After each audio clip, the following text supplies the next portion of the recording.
Hello friends, thanks for clicking my channel. In this video we are going to discuss Stephen Leacock, his biography and important works. So let's get started.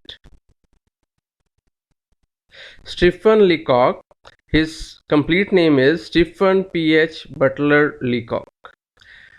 His lifespan is he was born on 30th December 1869 and died on 28th March 1954. Okay. Stephen Leacock is a renowned humorist in the world क्योंकि उन्होंने अपने humour के ज़रिए ही जो भी उन्होंने creations लिखी, essays लिखे, स्टोरीज लिखी, उनके ज़रिए उन्होंने सामाजिक बुराइयों पर कटाक्ष किया है, आयरनी की है थ्रू हिज ह्यूमर. हंसी हंसी में ही, ह्यूमर में ही उन्होंने छोटे छोटे किस्से बनाकर सोसाइटी पर, गवर्नमेंट पर, ओके, जो भी समाज में बुराइयां थी उनको लेकर, ओके, जो भी अत्याचार हो रहे थे उस टाइम पर लोगों पर, तो उन्होंने उन सभी को अपनी रचनाओं में शामिल किया और ह्यूमर यूज़ करके हंसी हंसी में ही बेइज्जती की है उन्होंने. That's why he was very popular, okay, in this field. So चलिए अब स्टार्ट कर लेते हैं इनकी इंट्रोडक्शन.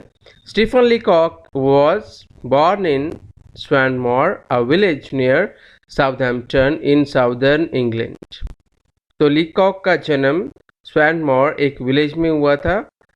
ये विलेज साउथहैम्पटन, ठीक है, साउदर्न इंग्लैंड में था. He was a Canadian professor in economics, political scientist, writer and a humourist. ठीक है. Between the years 1915 and 1925, he was best known English-speaking humorist in the world. तो 1915 से लेकर 1925 के बीच में उनको इंग्लिश स्पीकिंग ह्यूमरिस्ट माना जाता था, best English speaking humorist in the world. ठीक है. Stephen Leacock is modern English prose writer. तो ये मॉडर्न इंग्लिश प्रोज राइटर हैं and he has written many prose pieces. All his prose pieces are known for subtle humor. तो जितने भी उन्होंने pros pieces लिखे हुए हैं तो वो सभी सबटल ह्यूमर होता है कि जो छोटे छोटे ह्यूमर के स्टोरीज हो सकती हैं. ठीक है. तो उनके लिए बहुत मशहूर थे and they talk about real situation. तो उन छोटे छोटे पीसेस में उन्होंने रियल लाइफ सिचुएशन की बात की हुई है. His early life was not particularly happy. His alcoholic violent father abandoned the mother and 11 children. उनकी जो अर्ली लाइफ थी, बचपन की लाइफ, वो इतनी खुशनुमा नहीं थी, हैप्पी लाइफ नहीं थी, क्योंकि फादर अल्कोहलिक थे, शराबी थे और वायलेंट थे, मारते पीटते भी थे. उन्होंने उनकी मदर को और 11 चिल्ड्रन को छोड़ दिया, अपनी परिवार को छोड़ दिया. After attending Upper Canada College in Toronto, Stephen entered the University of Toronto but had to quit to support his family. तो उन्होंने अपनी फैमिली को सपोर्ट करने के लिए अपनी जो पढ़ाई थी बीच में ही छोड़ दी. ठीक है. अपर कनाडा कॉलेज टोरंटो में उन्होंने पहले एडमिशन ली थी. ठीक है. बाद में यूनिवर्सिटी ऑफ टोरंटो चले गए, लेकिन अपनी फैमिली को सपोर्ट करने के लिए उन्होंने स्टडी छोड़ दी. After 10 years in teaching job he hated it. 10 साल टीचिंग करने के बाद उनको टीचिंग से नफरत होगी. He was eventually able to return to university and go on to take graduate studies at University of Chicago. फिर उन्होंने उनका मन किया कि मैं पढ़ाई करूँ आगे. फिर यूनिवर्सिटी शिकागो में एडमिशन ली उन्होंने और वहाँ से उन्होंने ग्रेजुएशन की. लीकॉक received a PhD in political science from the university of Chicago. तो यूनिवर्सिटी ऑफ शिकागो से उन्होंने PhD की पॉलिटिकल साइंस में. He opposed women's rights and non-Anglo-Saxon immigration. उन्होंने women's rights और non-Anglo-Saxon immigration की अपोज की, उसकी मतलब विरोध किया. However, he was a supporter of social welfare legislation. लेकिन वो सोशल वेलफेयर लेजिस्लेशन के सपोर्ट करते थे, समर्थन करते थे.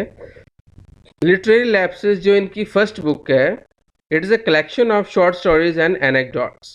एनेक्डोट्स होते हैं छोटी छोटी घटनाएं जो होती हैं, small incidents. And this book was written by Leacock in is an excellent example of his wit, humour and ability to use irony. तो ये इनकी फर्स्ट बुक थी जिसमें लीकॉक ने बहुत अपनी विट यूज़ करके, बुद्धि यूज़ करके, ह्यूमर यूज़ करके आयरनी यूज़ की हुई है. ठीक है. यानी कि अपनी बहुत दिमाग लगाकर हंसी मजाक में ही आयरनी कटाक्ष किया हुआ है, टिप्पणी की है, ठीक है, सामाजिक बुराइयों पर। And his first humorous article was publish in Toronto's Grip magazine in 1894। तो उनका पहला जो था ना एक छोटी सी घटना ह्यूमर वाली, एक ह्यूमरस आर्टिकल जिसे हम कहते हैं, वो टोरंटो की ग्रिप मैगजीन में पब्लिश हुआ था 1894 में, and led to the publication in many more Canadian and American periodicals. बाद में फिर वही उनका आर्टिकल कैनेडियन और अमेरिकन पीरियोडिकल्स में छपा। पीरियोडिकल्स होते हैं जो मैगजीन्स होते हैं, यानी कि वीकली मंथली मैगजीन, ठीक है। Before moving as a child with his family to Canada, he remained interested in British affairs in his whole life. तो वो अपनी पूरी लाइफ में ना क्या जो ब्रिटिश लाइफ थी, ब्रिटिश अफेयर्स थे, उसमें बहुत ज़्यादा इंटरेस्ट लेते थे। ओके, कनाडा जाने से पहले, वहाँ मूव करने से पहले उन्होंने बहुत इंटरेस्ट लिया ब्रिटिश लाइफ में। As a conservative economist, he was known for such serious sounding books as The Prosperity of the British Empire, जो 1930 में पब्लिश हुई थी। ठीक है, तो वो एक कंजर्वेटिव इकोनॉमिस्ट भी थे, ठीक है, जो रूढ़िवादी इकोनॉमिस्ट होते हैं। तो उन्होंने एज अ कंजर्वेटिव इकोनॉमिस्ट भी ये बुक लिखी हुई है, ठीक है, सीरीज थे the prosperity of British Empire, जो 1930 में पब्लिश हुई थी। चलिए इनकी फर्स्ट बुक से शुरू करते हैं, ठीक है। लिटरेरी लैप्सेस, तो इस first humorous book was Literary Lapses, जो 1910 में पब्लिश हुई थी। Collecting his magazine stories and articles was self published with the financial help of a brother. It was such a success that it was quickly followed by more funny stuff. तो ये पहली book थी इनकी, ठीक है, और इसमें बहुत सारी स्टोरीज हैं, आर्टिकल्स हैं, और ये उन्होंने सेल्फ पब्लिश करवाई थी, यानी कि उनकी खुद की पब्लिश की हुई है। उनके ब्रदर जो थे उन्होंने उनकी फाइनेंशियल हेल्प की थी इसको पब्लिश करवाने में, और ये बहुत ज़्यादा सक्सेसफुल हुई थी ये बुक, ठीक है। इसके बाद उन्होंने और बुक्स भी लिखनी शुरू कर दी ह्यूमर पर, right. So this collection of humorous short stories represented is first work of fiction. तो ये उनका पहला वर्क ऑफ फिक्शन था। The best stories were moderately amusing, most notably. तो इनमें कौन कौन सी स्टोरीज आ जाती हैं जो बहुत ज़्यादा अम्यूजिंग है, नोटेबली हैं, मशहूर थी? वो है माई फाइनेंशियल कैरियर, जिसमें क्या होता है, a nervous man opens and closes his first bank account in one visit. तो एक आदमी क्या करता है, पहली बार विजिट करता है बैंक और अपना अकाउंट खुलवाता है, फिर क्लोज भी करवा देता है, ऐसे हंसी पैदा होती है। How to be a doctor एक स्टोरी है इसमें। A guide to the practice of modern medicine and care of the patient, ठीक है। तो how to be a doctor में एक गाइड होता है, ठीक है, जो प्रैक्टिस कर रहा होता है मॉडर्न मेडिसिन की, और एक पेशेंट की केयर करता है उसमें। In which removal of various body parts is essential to forming a diagnosis, ठीक है।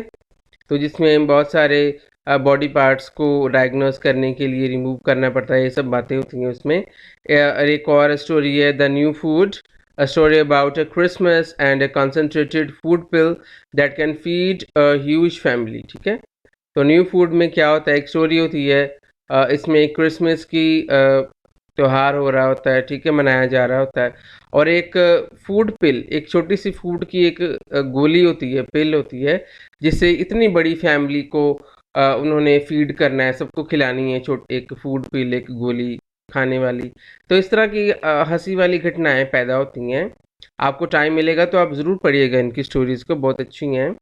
सेकंड की बुक पब्लिश हुई थी नॉनसेंस नॉवेल्स, जो 1911 में पब्लिश हुई। Leacock's work stands out as an high point of humour writing, a parody of all silliest conversations of the adventure story, ठीक है।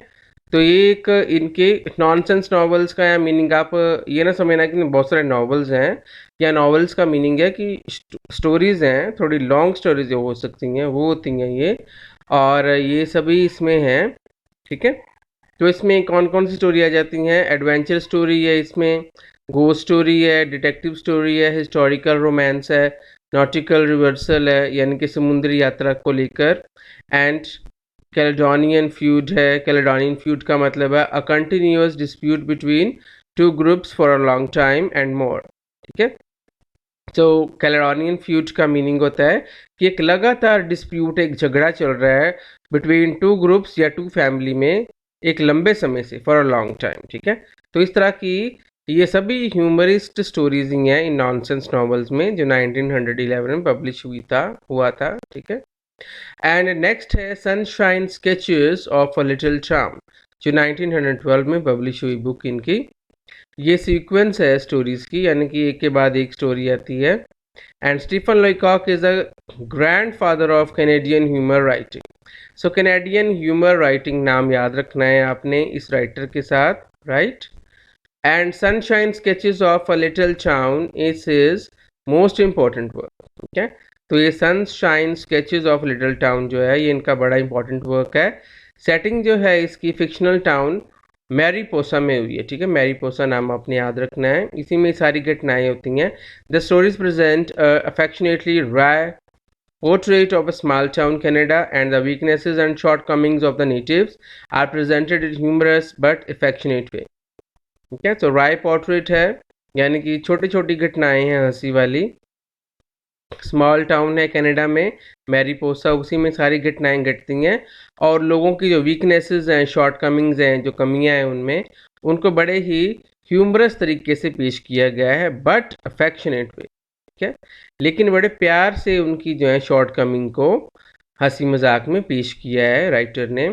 नेक्स्ट है इनकी book Arcadian Adventures with the Idle Rich, 1914 में publish हुई थी। It is a companion और work to Sunshine Sketches of a Little Town, 1912। तो इसको ना ये हम एक कंपेनियन वर्क कह सकते हैं, यानी कि जो हमने पहले बुक डिस्कस की है सनशाइन स्केचेस, ये बिल्कुल उससे मिलती जुलती हुई है, सेम ही सब्जेक्ट मैटर लिया है राइटर ने इसमें। And Arcadian Adventure follows the members of the Mausoleum Club और Plutoria Avenue in an unnamed American city. तो एक अननेम्ड अमेरिकन सिटी में ये सारी घटनाएं घटती हैं, ठीक है। और seeds of corrupt materialism and individualism are already detected in small town Mariposa, ठीक है। जो करप्ट मटेरियलिज्म के बीज हैं, ठीक है, वो बोए जा चुके होते हैं ऑलरेडी, और इंडिविजुअलिज्म, लोगों में अलगपन की, अकेले अकेले रहने की भावना जो है ना, वो इस मैरीपोसा टाउन है इसमें देखी जा सकती है। मैंने बताया ना आपको कि इन्होंने सामाजिक बुराइयों को लेकर, ठीक है, उसको ह्यूमरस अंदाज में पेश किया है लोगों को।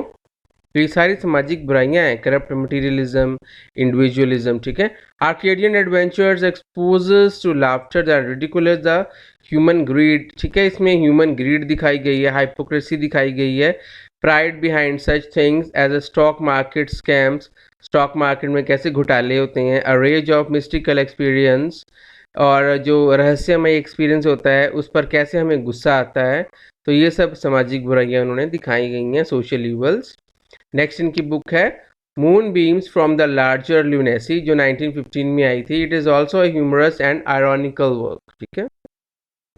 फिर इनकी नेक्स्ट बुक है एक विंसम विनी, 1920 में पब्लिश हुई थी, Winsome Winnie and other new nonsense novels. ये फर्स्ट पब्लिश हुई थी 1920 में। And these wonderful and comical tales will appeal to fans of Leacock's work and would make for worthy editions to any literary collection. तो ये सारी जो है ना, ये जो बुक है विंसन विनिंग, तो ये इनके जो चाहने वाले हैं लीकॉक के, जो ह्यूमर पढ़ने वाले हैं, उनकी लाइब्रेरी की ये शान बढ़ाएगी ये बुक, अगर आप इसको पढ़ते हैं, ठीक है। तो बहुत अच्छी बुक है ये। The stories of this companion include tron on the world, तो ये इसमें स्टोरीज हैं, reencounter friends in distress, a gambling party in saint James clubs, the abduction, the unknown, the proposal, the wedded at last, Sean and I, and how I nearly lost my husband। तो ये सारी इसमें stories हैं छोटी छोटी, humour से भरी हुई। नेक्स्ट इनकी बुक है माई डिस्कवरी ऑफ इंग्लैंड, 1922 में पब्लिश हुई थी। It is a series of prose work by Leacock in England. It is a classical humorous text on the subject of England and England society, right. In 1901, he gained a position as an assistant economics professor at McGill University in Montreal, where he eventually became a department head, ठीक है। तो McGill university Montreal में ये एक assistant economics professor रहे थे, बाद में यहाँ के ये डिपार्टमेंट के हेड भी बन गए थे। He also started lecturing publicly on British Empire. British Empire पर इन्होंने लेक्चर भी दिए थे. His first book Elements of Political Science was published in 1906 and became a standard book and the best selling book in his writing career. तो उन्होंने ये book लिखी थी, ये फर्स्ट बुक थी उनकी as a political science book. ठीक है, फर्स्ट बुक माना जाता है इसको, एलिमेंट्स ऑफ पॉलिटिकल साइंस, जो पब्लिश हुई थी 1906 में, और ये बहुत स्टैंडर्ड की बुक साबित हुई थी. Everybody liked it very much. In 1907, he went on a world-speaking tour to promote the unity of British Empire. ठीक है. In all, he published over 40 books. 40 के लगभग बुक्स इन्होंने पब्लिश करवाई, including humour, economics, politics, biographies and his two favourite authors Mark Twain and Charles Dickens. तो ये एक question important बन सकता है इसका कि उन्होंने 2 बायोग्राफीज लिखी हुई हैं, मार्क ट्वेन पर और चार्ल्स डिकन्स पर. As a conservative economist, he was known for such serious sounding books, The Prosperity of the British Empire. ठीक है, तो एज ए कंजर्वेटिव इकोनॉमिस्ट, ठीक है, उन्होंने बुक लिखी है the prosperity of British Empire, जो 1930 में पब्लिश हुई थी. सो इनकी जो लास्ट बुक थी जो अनफिनिश रह गई थी वो है इनकी autobiography the boy I left behind me, जो 1946 में पब्लिश हुई थी, लेकिन इनकी डेथ के बाद पब्लिश हुई. ठीक है, पब्लिश्ड पॉथ्यूमसली, यानी कि इनकी डेथ के बाद पब्लिश हुई थी. Most of Leacock's original works are out of print now, although the best pieces can be found in diverse collections. A very good one you might find is the Leacock Roundabout, जो 1966 में publish हुई है. इसका subtitle है a treasury of the best works by Stephen Leacock. क्योंकि ना Stephen लीकॉक की बहुत सारी कलेक्शंस हैं, लेकिन अब जो उनकी बुक्स जो छोटी छोटी बुक्स थी उनकी, वो अब भी बिखर चुकी हुई हैं. तो एक बुक है, ठीक है, द लीकॉक राउंड अबाउट. इसमें आपको छोटी छोटी जो कलेक्शंस हैं जो बिखर गई थी वो आपको इसमें मिल सकती हैं.